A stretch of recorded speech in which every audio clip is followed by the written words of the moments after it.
이 어드레 당장 잡아와라. 모두 다 추방시키라오. 억만금을 써서라도 그 일가족을 무조건 사살하라. 그날 새벽 양강도 국경에 얼어붙은 강위. 한 아버지가 어린 딸을 품에 안고 뛰었습니다. 뒤에서는 총불이 든 추격조가 따라붙고 앞에서는 얼음이 갈라지며 산산이 부서지고 있었습니다. 그 가족을 잡으라는 명령은 김정은이 직접 내린 1호 방침. 도대체 왜 단 한 가족 때문에 북한 최고 권력이 발칵 뒤집힌 걸까요? 그 아이의 눈물 속에 체제를 뒤흔드는 비밀이 숨겨져 있었습니다. 과연 그들은 살아남을 수 있을까요? 도대체 왜 김정은이 직접 나서 일가족 체포를 명령했을까요? 북한 체제를 뒤흔들 비밀, 지금 바로 시작합니다. 시작 전에 지금 어디서 듣고 계세요? 병원? 집? 운동 중이세요? 어디신지 댓글로 꼭 남겨주세요. 자, 이제 출발합니다. 30초? 딱 30초만 늦었어도 저희는 모두 죽었을 거예요. 영하 20도 두만강 위에서 얼음이 갈라지는 소리를 들었을 때 제 심장도 함께 멈춰버렸거든요. 저는 정민수입니다. 42살 양강도 해산에서 농장 일을 하며 살았어요. 하지만 지금은 품에 안은 딸을 살리기 위해 목숨을 걸고 강을 건너고 있었습니다. 민주의 몸이 불덩이처럼 뜨거웠어요. 사흘째 내리지 않는 고열이었죠. 북한 병원에서는 더 이상 방법이 없다고 했어요.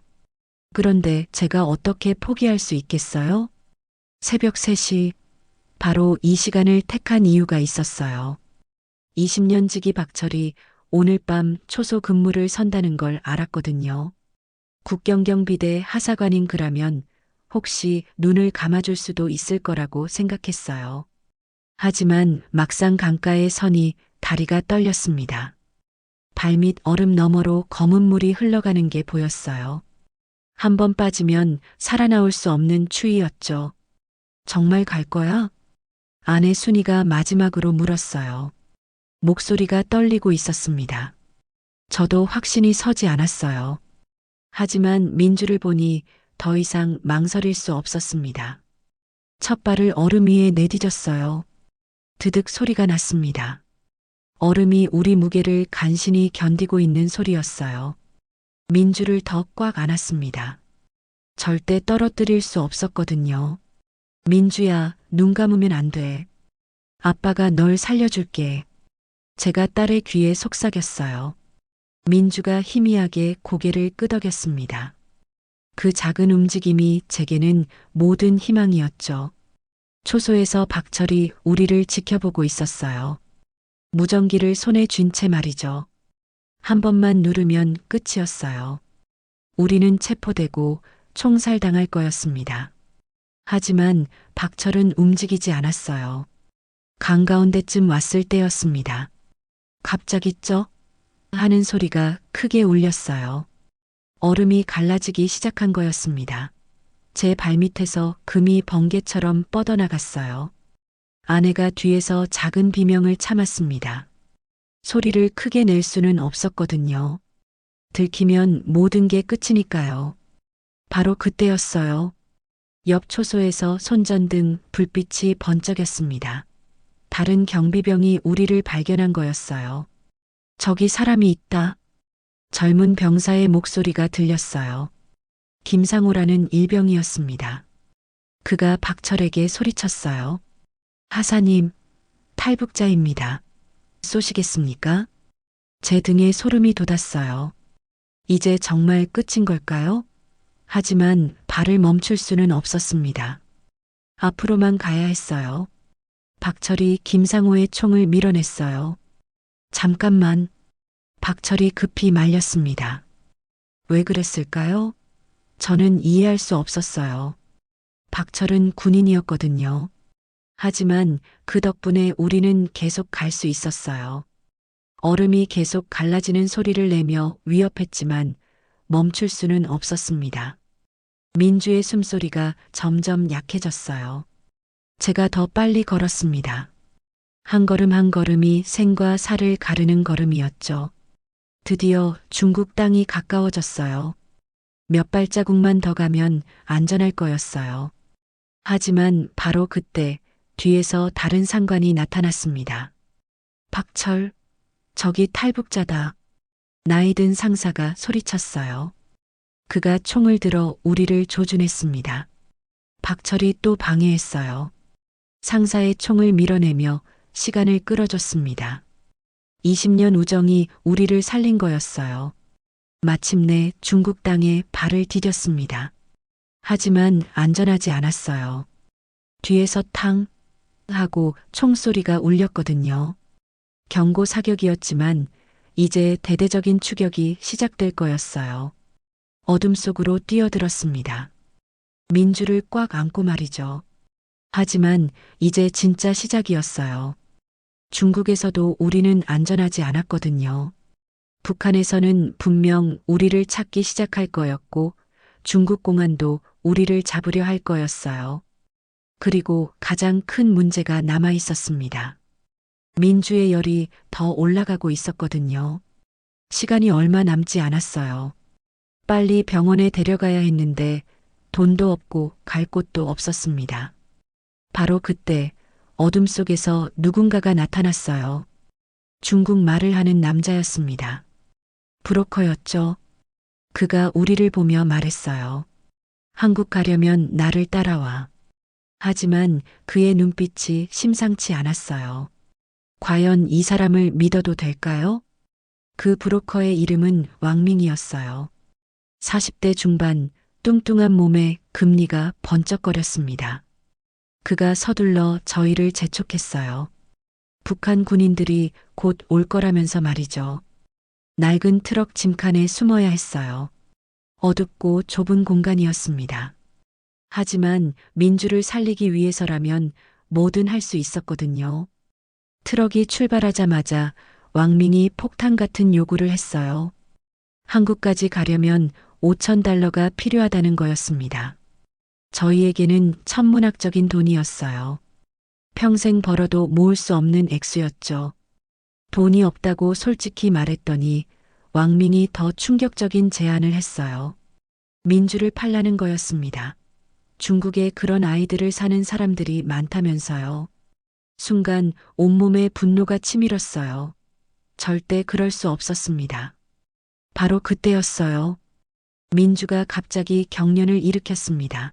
몸이 뜨겁게 달아오르더니 의식을 잃어버렸어요. 이제 정말 위험한 상황이었습니다. 제가 왕밍에게 애걸했어요. 병원에 데려가 달라고 말이죠. 왕밍이 민주를 보더니 표정을 바꿨어요. 죽어가는 아이를 누가 사겠냐며 빨리 병원에 가자고 했습니다. 트럭이 급하게 방향을 바꿨어요. 하지만 얼마 가지 못해 멈춰섰습니다. 앞에 검문소가 나타난 거였어요. 중국 공안들이 차량을 하나하나 검사하고 있었습니다. 만약 잡히면 저희뿐만 아니라 왕밍도 큰일이었거든요. 왕밍이 저희에게 경고했어요. 숨소리도 내지 말라고 했습니다. 공안이 트럭에 다가왔어요. 어디 가느냐고 물어봤습니다. 왕밍이 침착하게 건축자재 배송이라고 대답했어요. 공안이 트럭 뒤를 보려고 했습니다. 바로 그 순간 민주가 또 신음소리를 냈어요. 제 심장이 터질 것 같았습니다. 들키면 모든 게 끝이었거든요. 그런데 놀라운 일이 벌어졌어요. 갑자기 옆에서 큰 폭발음이 들렸습니다. 다른 곳에서 교통사고가 난 거였어요. 공안들이 모두 사고 현장으로 뛰어갔습니다. 왕밍이 재빨리 트럭을 출발시켰어요. 간신히 검문소를 통과한 거였죠. 드디어 병원에 도착했습니다. 의사가 민주를 진찰하더니 심각한 표정을 지었어요. 폐렴이 아주 심하다는 거였습니다. 지금 당장 수술하지 않으면 위험하다고 했어요. 수술비는 2,000달러였어요. 저희에게는 없는 돈이었죠. 순이가 금반지를 꺼냈습니다. 시어머니가 물려주신 유일한 유품이었어요. 왕밍이 반지를 보더니 고개를 저었습니다. 이것만으론 부족하다는 거였어요. 순이가 목걸이까지 풀었습니다. 결혼할 때 제가 선물한 거였죠. 별로 비싸지는 않았지만 저희에게는 소중한 추억이 담긴 물건이었어요. 왕밍이 계산을 해보더니 말했어요. 겨우 $500 어치라는 거였습니다. 나머지는 어떻게 할 거냐고 물었어요. 바로 그때 더 큰 위기가 닥쳤습니다. 병원 밖에서 사이렌 소리가 울렸어요. 공안차들이 몰려오고 있는 거였습니다. 왕밍이 창밖을 보더니 당황했어요. 누군가 신고했나 보다고 했습니다. 공안차 세대가 병원을 포위하고 있었어요. 의사가 급히 말했어요. 뒷문으로 나가야 한다고 했습니다. 하지만 민주는 수술받아야 했어요. 수술 중에는 움직일 수 없다는 거였죠. 공안들이 병원 안으로 들어오고 있었어요. 발소리가 점점 가까워졌습니다. 1층 수색 시작. 공안의 목소리가 들렸어요. 저희는 3층에 있었지만 곧 올라올 거였습니다.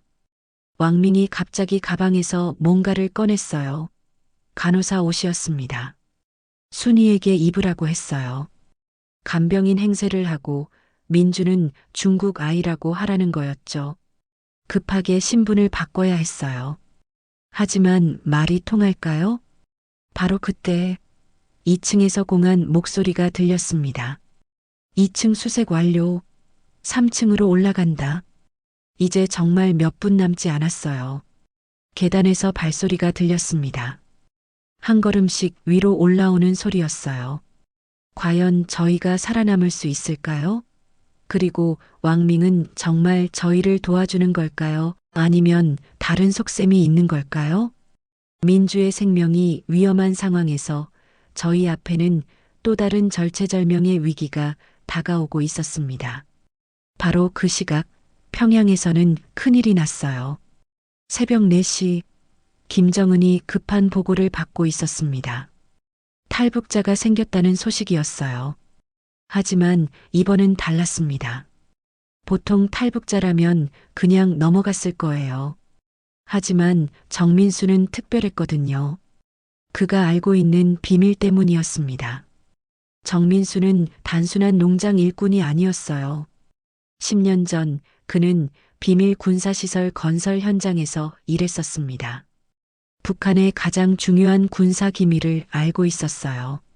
시설의 정확한 위치와 내부 구조까지 훤히 알고 있었죠. 만약 그 정보가 한국이나 미국에 넘어간다면 북한 전체가 위험해질 수 있었어요. 김정은이 책상을 주먹으로 쳤습니다. 화가 난 목소리로 지시를 내렸어요. 모든 수단을 동원해서라도 정민수 가족을 잡아오라는 거였습니다. 북한의 모든 비밀 경찰이 움직이기 시작했어요. 군대까지 동원되었습니다. 이런 일은 처음이었어요. 억만금을 써서라도 무조건 잡아와라. 김정은이 직접 명령했습니다. 탈북자 한 가족을 위해 이렇게까지 하는 건 전례가 없는 일이었어요. 중국에 숨어있던 북한 정보원들이 모두 움직이기 시작했어요. 식당에서 일하는 척하던 사람들, 공장에서 일하던 사람들, 시장에서 장사하던 사람들까지 말이에요. 모두 북한에 숨은 정보원들이었습니다. 정민수 가족의 사진이 모든 정보원들에게 전달되었어요. 얼굴을 외우라는 지시였습니다. 현상금까지 걸렸어요. 살려서 데려오면 10만 달러, 죽여서라도 가져오면 5만 달러였습니다. 중국 현지 사람들에게는 엄청난 돈이었죠.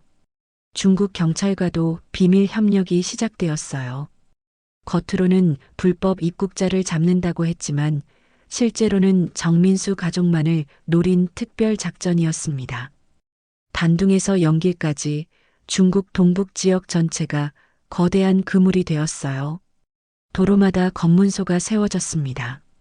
병원, 여관, 민박집까지 모두 감시당했어요. 심지어 중국 사람들까지 검문을 받아야 했습니다. 한편 박철도 큰 위험에 처했어요. 상부에서 조사하는 사람이 내려왔습니다. 그날 밤 초소를 지킨 사람들을 모두 조사하기 시작한 거였어요. 조사관이 날카롭게 물었어요. 왜 탈북자를 놓쳤느냐는 거였습니다. 박철이 답했어요. 어둠 속에서 정확하게 쏘기 어려웠다고 말이죠. 하지만 조사관이 의심했어요. 20년 경력에 그런 실수를 할 리 없다는 거였습니다. 더 큰 문제가 생겼어요. 김상우 일병이 증언한 거였습니다. 박철이 이상하게 행동했다고 말이에요. 총을 쏘지 못하게 막았다는 거였어요. 이제 박철도 위험해졌습니다. 조사관이 박철을 따로 불렀어요. 더 자세히 조사하겠다는 거였습니다. 만약 친구를 도왔다는 게 밝혀지면 박철도 처형당할 거였어요. 한편 중국에서는 추격이 더 심해졌어요. 정민수 가족이 있던 병원 주변이 완전히 포위되었습니다. 경찰들이 하나하나 뒤지기 시작했어요. 조선말을 하는 사람들은 모두 신분을 확인당했어요. 이제 조선말만 해도 의심받는 상황이 되었습니다. 정민수 가족은 간신히 병원을 빠져나왔지만 민주의 상태는 더 나빠졌어요. 수술을 받지 못했거든요. 왕민이 새로운 방법을 제시했어요. 더 깊은 산속으로 숨어야 한다는 거였습니다. 하지만 그곳까지 가려면 또 다른 위험을 감수해야 했어요. 왕민이 심각한 표정으로 말했어요. 추격하는 사람이 300명이라는 거였습니다. 헬기까지 동원되었다고 했어요. 이런 규모의 추격은 처음이라고 했습니다. 정민수는 그제야 깨달았어요. 자신이 단순한 농부가 아니라는 걸 말이죠. 10년 전 군사시설에서 본 것들이 이렇게 큰 문제가 될 줄은 몰랐어요. 하지만 이제 돌아갈 수는 없었습니다. 민주를 살려야 했거든요. 그날 밤 더 무서운 일이 시작되었어요. 북한 특수부대원 50명이 비밀리에 중국으로 들어왔습니다. 중국 경찰과 함께 작전을 펼치기 시작한 거였어요. 산속 곳곳에 매복하는 사람들이 배치되었어요. 모든 탈출길이 막히기 시작했습니다. 추격대장이 다짐했어요. 이번엔 절대 놓치지 않겠다고 말이죠. 김정은의 직접 명령이었거든요. 실패하면 그들도 무사하지 못할 거였어요. 한편 한국에서도 이상한 움직임을 눈치챘어요. 국정원이 중국 안에서 벌어지는 북한의 이상한 활동을 발견한 거였습니다. 하지만 아직 정민수 가족의 존재는 몰랐어요. 시간이 흐를수록 포위망은 더 좁아졌어요. 정민수 가족이 숨을 곳은 점점 줄어들고 있었습니다. 왕민이 마지막 카드를 꺼냈어요. 국경 근처 동굴에 숨어야 한다는 거였습니다. 하지만 그곳에 가려면 가장 위험한 길을 지나야 했어요. 추격대들이 가장 많이 지키고 있는 길이었거든요. 정민수가 결심했어요. 위험하더라도 가야 했습니다. 민주의 시간이 얼마 남지 않았거든요. 하지만 바로 그때 더 큰 위기가 닥쳤어요. 왕민의 정체가 의심스러워지기 시작한 거였습니다.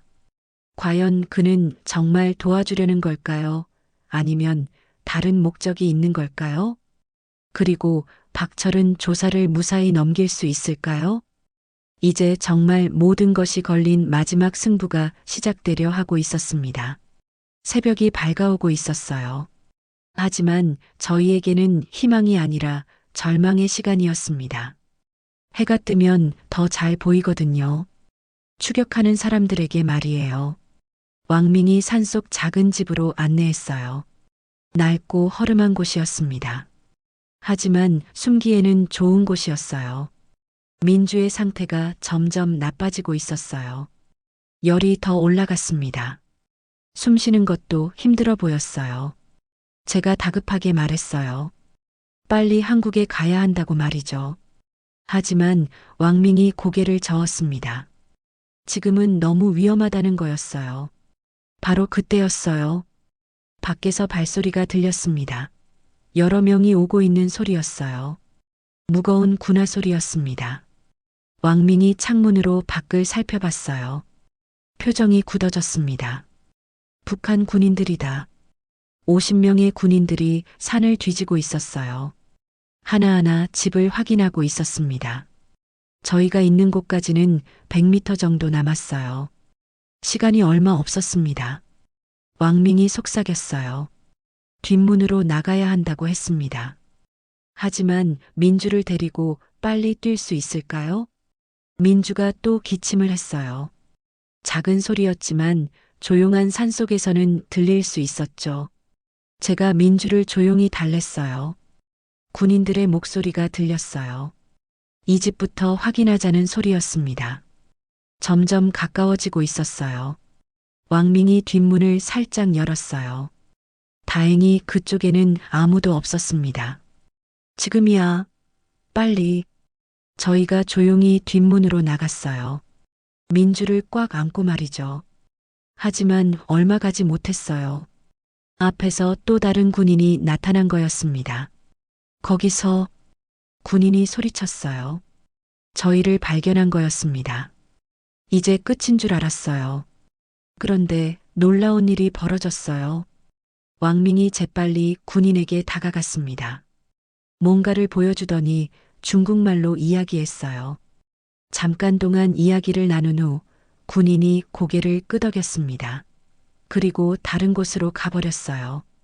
이상했어요. 왜 북한 군인이 왕밍 말을 그냥 믿었을까요? 제가 왕밍에게 물었어요. 뭐라고 했냐고 말이죠. 왕밍이 대답했어요. 중국 경찰이라고 했다는 거였습니다. 수상한 사람들을 찾고 있다고 했다고 해요. 하지만 뭔가 이상했어요. 의심이 들기 시작했습니다. 지금은 그런 걸 따질 때가 아니었어요. 계속 움직여야 했습니다. 깊은 산속으로 들어갔어요. 길도 없는 곳이었습니다. 나무 뿌리와 돌 때문에 걷기 힘들었어요. 민주가 점점 무거워지고 있었어요. 의식도 흐려지고 있었습니다. 제가 딸에게 속삭였어요. 조금만 더 참으라고 말이죠. 하지만 민주가 대답하지 못했습니다. 1시간 정도 산을 오른 후 동굴을 발견했어요. 왕밍이 말했어요. 여기서 잠깐 쉬자고 했습니다. 동굴 안은 춥고 어두웠어요. 하지만 숨기에는 좋았습니다. 민주를 눕혔어요. 숨쉬기가 더 힘들어 보였습니다. 이제 정말 시간이 얼마 남지 않았어요. 제가 왕밍에게 물었어요. 한국까지 얼마나 걸리냐고 말이죠. 왕밍이 계산해 보더니 대답했습니다. 이틀 정도라고 했어요. 하지만 지금 상황으로는 일주일도 걸릴 수 있다고 했습니다. 일주일? 민주가 그때까지 버틸 수 있을까요? 바로 그때 하늘에서 큰 소리가 들렸어요. 헬기 소리였습니다. 하늘에서도 찾고 있는 거였어요. 헬기가 동굴 위를 맴돌았어요. 저희를 찾고 있는 것 같았습니다. 혹시 발견된 걸까요? 왕밍이 긴장했어요. 헬기에 특별한 장비가 있을 수도 있다고 했습니다. 사람을 찾는 장비 말이에요. 저희가 동굴 깊숙이 들어갔어요. 최대한 숨어야 했습니다. 헬기 소리가 점점 가까워졌어요. 동굴 입구 바로 위에서 맴돌고 있는 것 같았습니다. 민주가 또 기침을 했어요. 헬기 소리 때문에 깨어난 거였습니다. 제가 급히 민주를 조용히 달랬어요. 10분 정도 지난 후 헬기 소리가 멀어졌어요. 다른 곳으로 간 것 같았습니다. 왕밍이 안도했어요. 일단 안전하다고 했습니다. 하지만 저는 이상한 걸 발견했어요. 왕밍이 휴대폰을 보고 있었습니다. 산속에서 휴대폰이 터진다고요? 그것도 이런 깊은 곳에서 말이에요. 더 이상한 건 휴대폰에 메시지가 와 있었어요. 누군가와 연락하고 있는 거였습니다. 의심이 확신으로 바뀌었어요.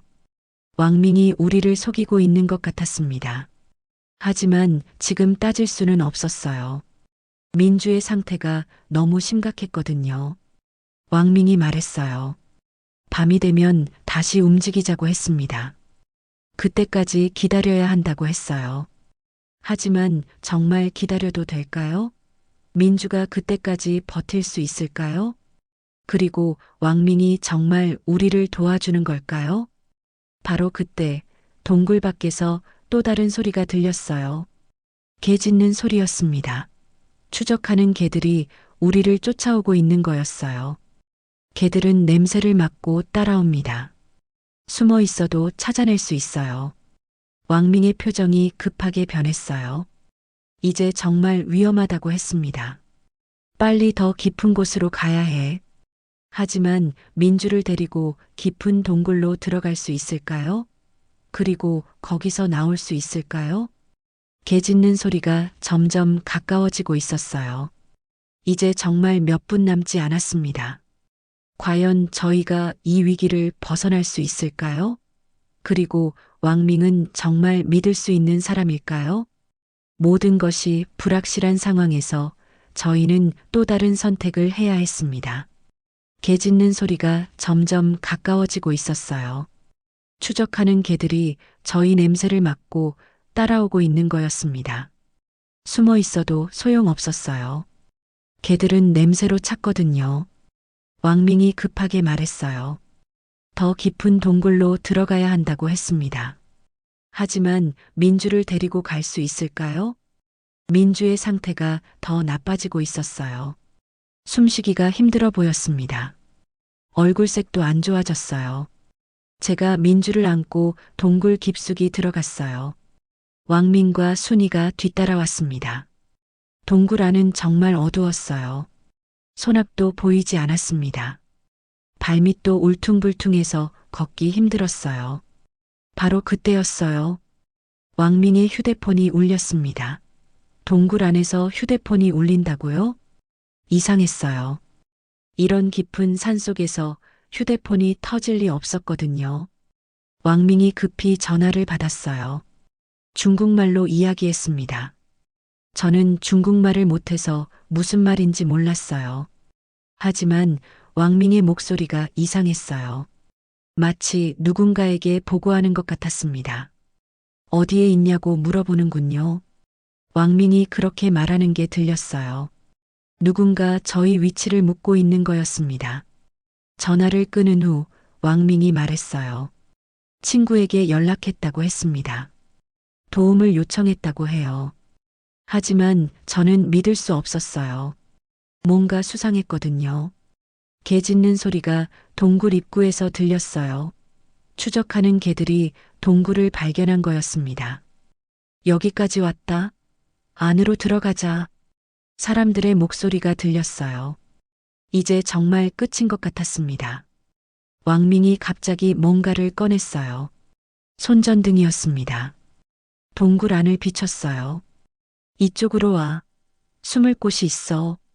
왕민이 저희를 안내했어요. 정말 좁은 틈이 있었습니다. 한 사람씩 겨우 지나갈 수 있는 크기였어요. 저희가 그 틈으로 들어갔어요.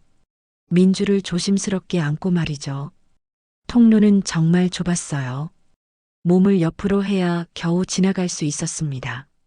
10분 정도 기어간 후 넓은 공간이 나왔어요. 또 다른 동굴이었습니다. 왕민이 말했어요.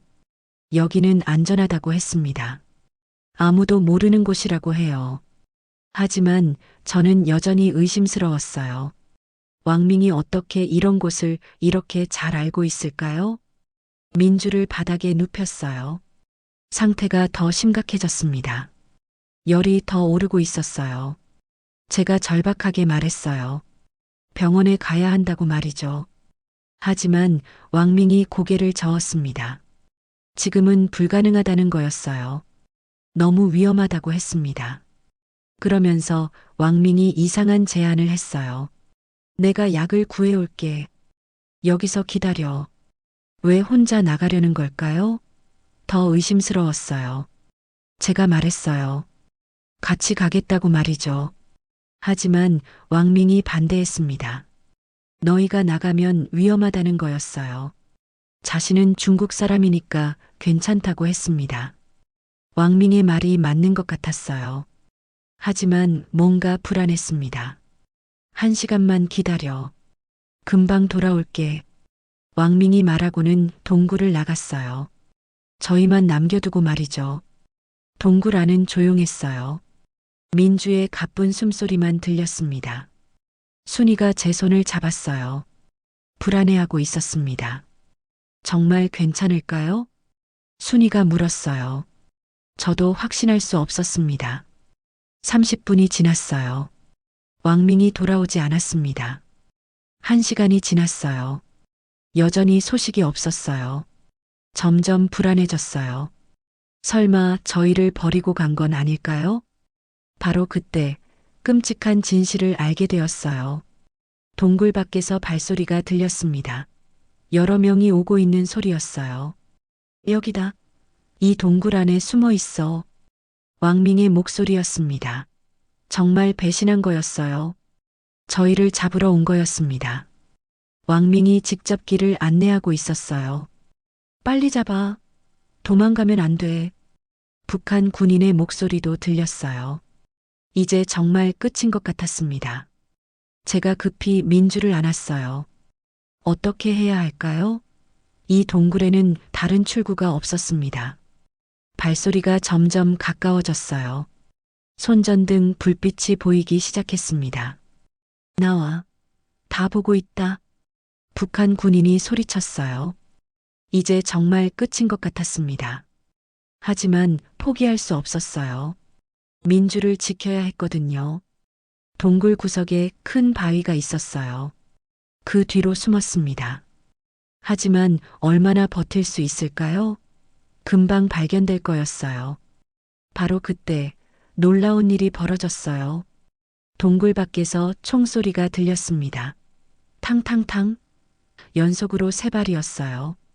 그리고 사람들이 소리치는 소리가 들렸어요.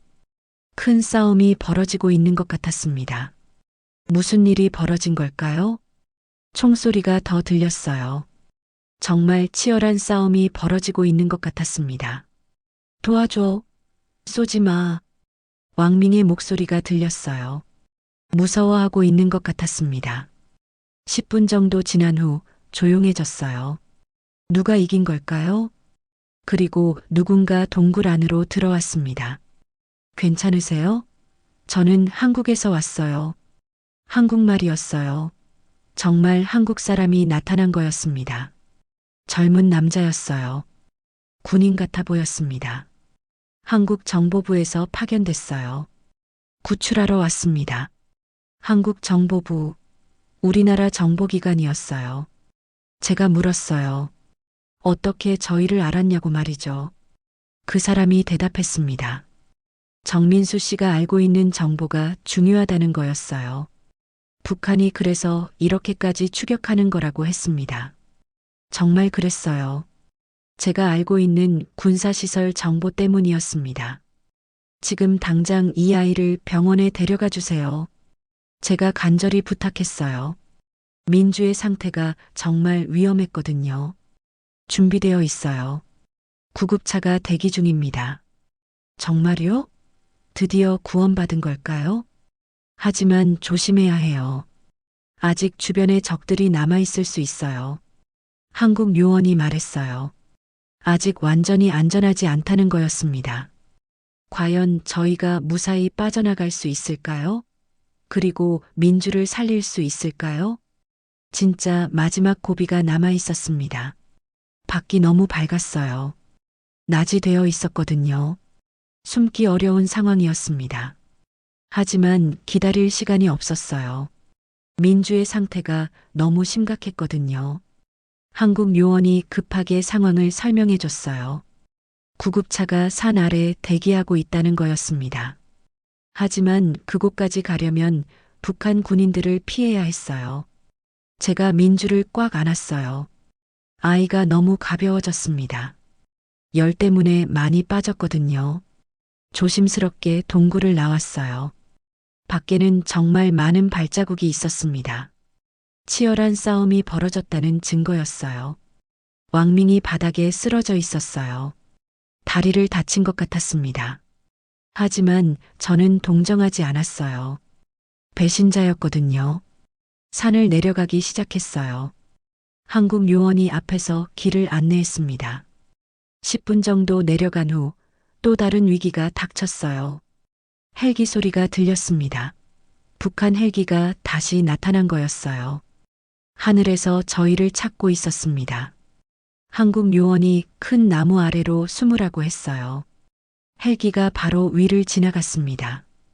발견되지 않았을까요? 다행히 헬기가 다른 곳으로 갔어요. 계속 산을 내려갔습니다. 그때 민주가 작은 목소리로 한국에 가면 학교에 갈 수 있냐고 물었어요. 제 가슴이 뜨거워졌습니다. 이런 상황에서도 학교 생각을 하고 있다니요. 제가 물론이라고 대답했어요. 한국에서 예쁜 책가방도 메고 학교에 갈 수 있다고 했습니다. 민주가 또 친구들도 사귈 수 있냐고 물었어요. 제가 고개를 끄덕였습니다. 많은 친구들을 사귈 수 있다고 했어요. 민주가 그럼 좋겠다고 했어요. 북한에서는 친구가 별로 없었다고 했습니다. 민주의 말에 제 마음이 아팠어요. 아이가 얼마나 외로웠을까요? 20분 더 내려간 후 드디어 구급차가 보였어요. 산 아래 도로에 하얀 구급차가 서 있었습니다. 정말 구원받은 거였어요. 하지만 마지막 문제가 남아 있었어요. 도로까지 가려면 빈 공간을 지나야 했거든요. 헬기에서 발견될 수 있는 곳이었어요. 한국 요원이 작전을 설명해 줬어요. 한 명씩 뛰어가야 한다는 거였습니다. 순이가 먼저 뛰어갔어요. 다행히 구급차에 도착했습니다. 이제 제 차례였어요. 민주를 안고 뛰어야 했습니다. 한국 요원이 신호를 보냈어요. 지금이라고 했습니다. 제가 민주를 꽉 안고 뛰기 시작했어요. 마지막 힘을 다해서 뛰었습니다. 50m, 40m, 30m. 구급차가 점점 가까워졌어요. 조금만 더 가면 됐습니다. 바로 그때 하늘에서 헬기 소리가 들렸어요. 북한 헬기가 다시 나타난 거였습니다. 저희를 발견한 것 같았어요. 하지만 멈출 수 없었어요. 계속 뛰었습니다. 20m, 10m. 드디어 구급차에 도착했어요. 의료진이 기다리고 있었습니다. 민주를 구급차 안에 눕혔어요. 의사가 바로 응급처치를 시작했습니다.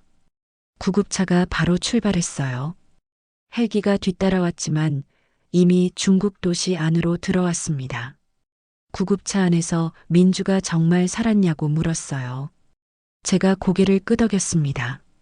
정말 살았다고 말이죠. 민주가 그럼 이제 꿈을 꿀 수 있냐고 물었어요. 민주의 질문에 제 마음이 뭉클했습니다. 그동안 꿈도 꿀 수 없었던 거예요. 제가 무슨 꿈을 꾸고 싶냐고 물었어요. 민주가 학교에서 친구들과 노는 꿈이라고 했어요. 그리고 아빠랑 엄마랑 함께 공원에서 노는 꿈이라고 했습니다. 민주의 순수한 소망이었어요. 제가 다 할 수 있다고 약속했어요. 한국에서는 다 할 수 있다고 말이죠. 구급차가 병원에 도착했어요. 의료진들이 민주를 응급실로 옮겼습니다. 바로 그때였어요. 한국 요원의 휴대폰이 울렸습니다. 급한 전화인 것 같았어요. 통화를 마친 후 그 사람이 심각한 표정을 지었어요. 북한에서 박철 하사를 체포했다고 알려줬어요. 박철이 잡혔다고요? 저희를 도와준 그 친구가요? 지금 조사받고 있다고 했어요.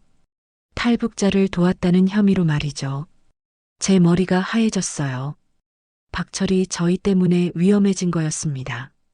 한국 요원이 더 큰 문제가 있다고 했어요. 북한에서 특수부대를 더 많이 보냈다는 거였어요. 저를 잡기 위해서 말이죠. 아직 안전하지 않다는 거였어요. 북한이 포기하지 않고 있었습니다. 제가 왜 저를 그렇게까지 잡으려고 하는지 물었어요.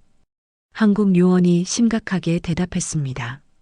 제가 알고 있는 정보가 생각보다 훨씬 중요하다는 거였어요. 북한의 가장 큰 비밀이라고 했습니다. 그때 의사가 나왔어요. 수술이 성공했다고 했어요. 생명에는 지장이 없다고 했습니다. 정말 다행이었어요. 하지만 한편으로는 걱정이 되었습니다. 한국 요원이 조심해야 한다고 경고했어요. 북한이 병원까지 올 수도 있다는 거였습니다. 이곳도 안전하지 않다는 거였어요. 제가 어떻게 해야 하냐고 물었어요. 한국으로 바로 가야 한다고 했어요. 민주 상태가 안정되는 대로 말이죠. 민주가 깨어났을 때 제가 기분이 어떠냐고 물었어요. 민주가 이제 정말 꿈을 꿀 수 있을 것 같다고 대답했어요. 그리고 조용히 아빠에게 고맙다고 했어요. 자신을 살려줘서 말이죠. 제가 민주의 손을 잡았어요. 아니라고 했어요. 민주가 아빠에게 희망을 준 거라고 말이죠. 하지만 아직 모든 게 끝나지 않았어요. 한국 요원이 다시 전화를 받았어요. 표정이 더 심각해졌습니다. 지금 당장 움직여야 한다고 했어요. 북한 요원들이 이 병원을 알아냈다는 거였어요. 정말요? 어떻게 알아낸 걸까요? 10분 안에 여기로 온다고 했어요. 지금 나가지 않으면 큰일 난다고 했습니다. 민주를 옮길 수 있을까요? 수술한 지 얼마 안 됐는데요. 의사가 급하게 위험하지만 옮겨야 한다고 했어요.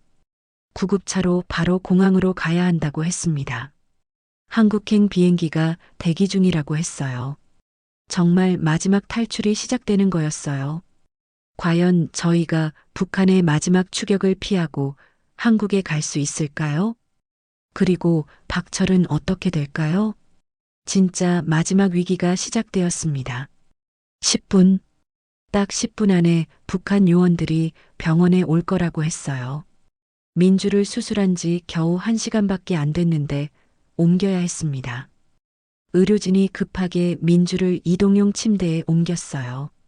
수술 부위가 아직 아물지 않아서 조심해야 했습니다. 한국 요원이 상황을 설명해 줬어요. 지하 주차장으로 내려가서 구급차로 바로 공항에 가야 한다는 거였어요. 엘리베이터가 너무 느렸어요. 층수가 내려갈 때마다 제 심장도 빨라졌습니다.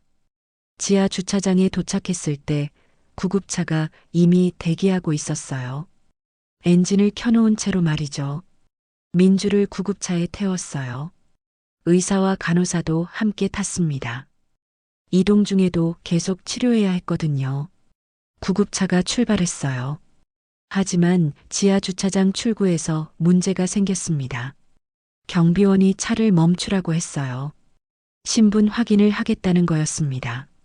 한국 요원이 급하게 서류를 보여줬어요. 하지만 경비원이 의심스러워 했습니다. 그때 뒤에서 다른 차들이 들어오는 소리가 들렸어요. 혹시 북한 요원들일까요? 경비원이 드디어 문을 열어줬어요.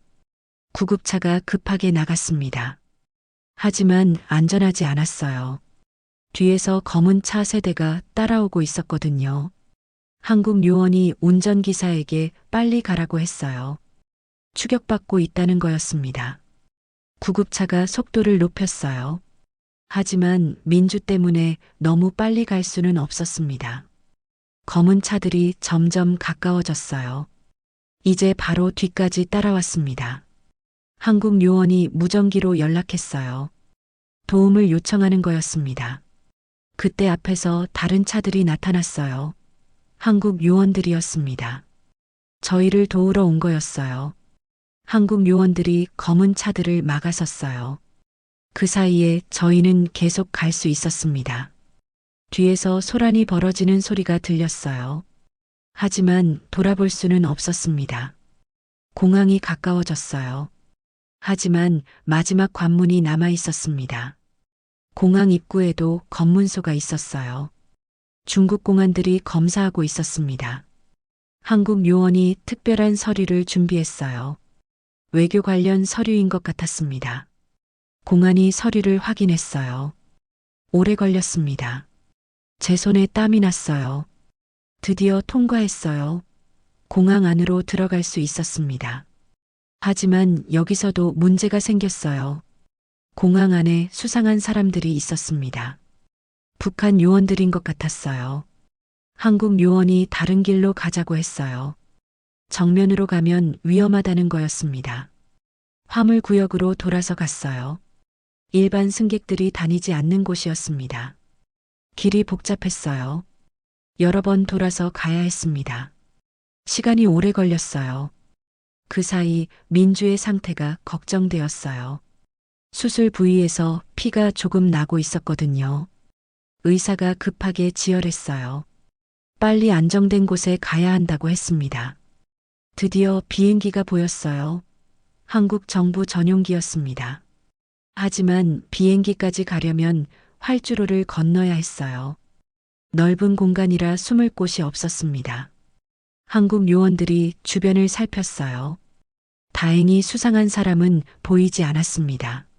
민주를 들것에 태워서 비행기로 옮겼어요. 모든 사람이 조심스럽게 움직였습니다. 비행기 안에는 의료 장비가 준비되어 있었어요. 작은 병원 같았습니다. 민주를 침대에 눕혔어요.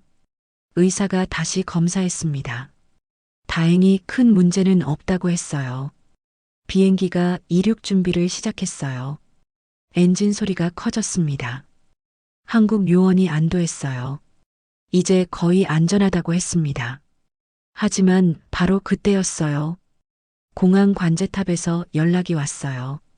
이륙을 중단하라는 거였습니다. 무슨 일일까요? 혹시 북한에서 압력을 넣은 걸까요? 기장이 한국 요원과 급하게 상의했어요. 어떻게 해야 할지 결정해야 했습니다. 한국 요원이 결단을 내렸어요. 그냥 이륙하자는 거였습니다. 비행기가 활주로로 나갔어요. 관제탑에서 계속 중단하라고 했지만 무시했습니다. 활주로 끝에서 비행기가 가속하기 시작했어요. 그때 뒤에서 경찰차들이 쫓아오는 게 보였어요. 사이렌 소리가 들렸습니다. 하지만 이미 늦었어요. 비행기가 하늘로 올라갔거든요. 창 밖으로 중국 땅이 점점 작아지는 게 보였어요. 정말 탈출한 거였습니다. 한국 요원이 축하한다고 했어요. 이제 정말 안전하다고 했습니다. 하지만 제 마음은 복잡했어요. 박철이 걱정되었거든요. 박철은 지금 어떻게 되고 있을까요? 저희를 도와준 대가로 고통받고 있을 거예요. 민주가 창밖을 보며 물었어요. 저기가 한국이냐고 말이죠. 아직 한국은 아니라고 했어요. 하지만 곧 도착할 거라고 했습니다. 민주가 한국에 가면 정말 자유로워지냐고 물었어요. 제가 그렇다고 대답했어요. 누구도 우리를 괴롭히지 않을 거라고 했습니다. 비행기가 한국 상공에 들어왔어요. 아래로 불빛들이 보였습니다. 자유의 땅이었어요. 드디어 도착한 거였습니다. 하지만 새로운 걱정이 생겼어요. 한국에서 잘 살 수 있을까요? 그리고 박철은 정말 어떻게 될까요? 아직 해결되지 않은 문제들이 남아 있었습니다. 인천공항에 도착했을 때 제 다리가 후들거렸어요. 정말 한국 땅에 온 거였습니다. 꿈만 같았어요. 몇 날 며칠 죽을 고비를 넘기고 드디어 자유의 땅에 발을 디딘 거였거든요. 공항에는 정부 관계자들이 기다리고 있었어요. 그리고 구급차도 준비되어 있었습니다. 민주를 바로 서울대병원으로 옮겼어요. 한국 최고의 병원이라고 했습니다.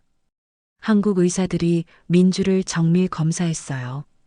다행히 수술 부위는 잘 아물고 있다고 했습니다. 하지만 영양 상태가 너무 안 좋다고 했어요. 오랫동안 제대로 먹지 못했거든요. 며칠 더 입원해야 한다고 했습니다. 완전히 회복될 때까지 말이죠. 그동안 저희는 정착 교육을 받았어요. 한국에서 어떻게 살아야 하는지 배우는 거였습니다. 처음에는 모든 게 신기했어요. 마트에 가면 먹을 것이 넘쳐났습니다. 북한에서는 상상도 못할 일이었어요. 하지만 적응하기 어려운 것들도 많았어요. 말투부터 달랐거든요. 북한말과 한국말이 많이 달라져 있었어요. 가장 힘든 건 사람들의 시선이었어요. 탈북자라는 걸 알면 이상하게 보는 사람들이 있었습니다. 하지만 도와주는 사람들이 더 많았어요. 정착금도 지원해주고 집도 마련해줬습니다. 민주가 태어난 후 저희는 안양에 있는 작은 아파트로 이사했어요. 민주가 처음 한국집을 보고 놀라워했어요. 수도꼭지만 틀면 물이 나오고 스위치만 누르면 전기가 켜졌거든요. 제일 좋아한 건 따뜻한 온돌이었어요. 북한에서는 겨울에 정말 추웠거든요. 민주가 학교에 들어갔어요. 처음에는 적응하기 힘들어 했습니다. 다른 아이들과 다르다고 느꼈거든요. 하지만 점점 친구들을 사귀기 시작했어요. 한국 아이들이 민주를 따뜻하게 받아들여줬습니다. 민주가 가장 좋아하는 건 도서관이었어요. 책을 마음껏 읽을 수 있다는 게 너무 신기했다고 했어요. 북한에서는 정해진 책만 읽을 수 있었거든요. 하지만 한국에서는 어떤 책이든 읽을 수 있었어요. 순이도 한국 생활에 적응해 갔어요. 처음에는 마트에서 뭘 사야 할지 몰라서 한참 헤맸습니다. 하지만 이웃 아주머니들이 많이 도와줬어요. 요리하는 법도 가르쳐 주고 생활하는 방법도 알려줬습니다. 저는 직업을 구해야 했어요.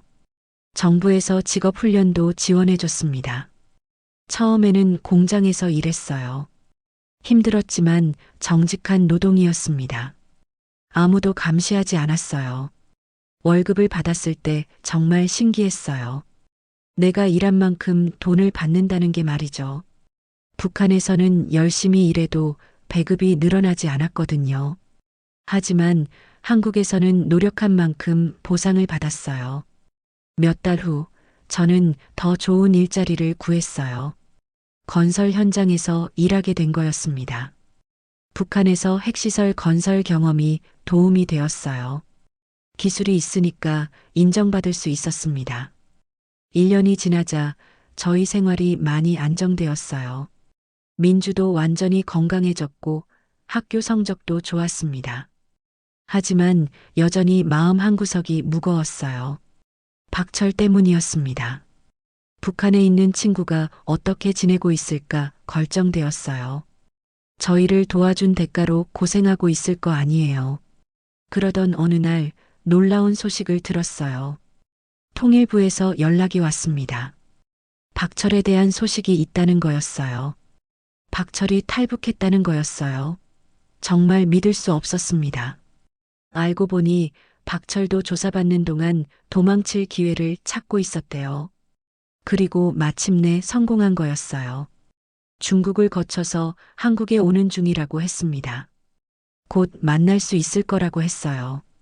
일주일 후 박철과 재회했어요. 20년 친구를 다시 만나니 정말 감격스러웠습니다. 서로 붙잡고 한참 울었어요. 박철이 말했어요. 저희를 도와준 걸 후회하지 않는다고 했습니다. 친구를 구한 게 자랑스럽다고 했어요. 박철도 한국 생활에 적응하기 시작했어요. 저희가 많이 도와줬습니다. 이제 저희는 정말 자유로웠어요. 누구의 감시도 받지 않고 하고 싶은 말을 할 수 있었습니다. 민주가 중학생이 되었을 때 제게 말했어요. 아빠 덕분에 꿈을 가질 수 있게 되었다고 했습니다. 의사가 되어서 다른 사람들을 도와주고 싶다고 했어요. 제가 물었어요. 정말 의사가 되고 싶냐고 말이죠. 민주가 대답했어요. 자신처럼 아픈 아이들을 치료해주고 싶다고 했습니다. 특히 북한에서 온 아이들을 말이죠. 제 눈에 눈물이 났어요. 이렇게 훌륭한 꿈을 가진 딸이 자랑스러웠습니다. 어느 날 저희 가족이 한강공원에 놀러 갔어요. 민주가 한강을 보며 말했어요. 두만강과는 정말 다르다고 했습니다. 두만강은 무서웠지만 한강은 평화롭다고 했어요. 그때 순이가 제 손을 잡았어요. 정말 잘 왔다고 했습니다. 제가 고개를 끄덕였어요. 힘들었지만 결국 해냈다고 말이죠. 박철이 우리와 함께 있었어요. 그도 이제 새로운 삶을 시작하고 있었습니다. 저희는 태극기가 펄럭이는 걸 바라봤어요. 자유의 상징이었습니다. 민주가 말했어요. 이제 정말 꿈을 마음껏 꿀 수 있다고 했습니다. 제가 대답했어요. 그렇다고 말이죠. 이제 누구도 우리의 꿈을 막을 수 없다고 했습니다. 그날 밤 민주가 잠들기 전에 말했어요. 아빠가 용기를 내줘서 고맙다고 했습니다. 덕분에 새로운 세상을 볼 수 있게 되었다고 했어요. 제가 민주의 이마에 키스해줬어요. 그리고 말했습니다.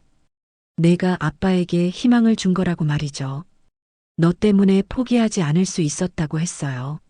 지금도 저희는 한국에서 열심히 살고 있어요. 어려운 일도 있지만 자유롭다는 게 가장 소중합니다. 그리고 저는 다른 탈북자들을 도와주는 일도 하고 있어요. 제가 겪었던 경험을 나누면서 말이죠. 자유는 거저 주어지는 게 아니라는 걸 깨달았어요. 용기 있는 선택이 있어야 얻을 수 있는 거였습니다. 여러분도 어려운 상황에 처하면 포기하지 마세요. 희망을 잃지 않으면 반드시 길이 열립니다. 저희 가족의 이야기가 여러분에게 작은 용기가 되었으면 좋겠어요. 자유와 꿈을 위해 포기하지 않는 마음, 그것이 가장 소중한 거니까요. 아버님, 어머님들, 오늘 이야기 어떠셨나요? 정민수 가족처럼 어려움을 이겨낸 경험이 있으시다면 댓글로 한마디만 남겨주세요. 힘들었지만 포기하지 않았어요. 이런 간단한 말씀이면 됩니다. 여러분의 경험담이 다른 분들에게도 큰 힘이 될 거예요. 그리고 이런 따뜻한 이야기가 더 많은 분들에게 전해질 수 있도록 구독과 좋아요 꼭 부탁드려요. 댓글 하나, 좋아요 하나가 저에게는 큰 힘이 됩니다. 다음에도 더 감동적인 이야기로 찾아뵐게요. 건강하세요, 아버님, 어머님.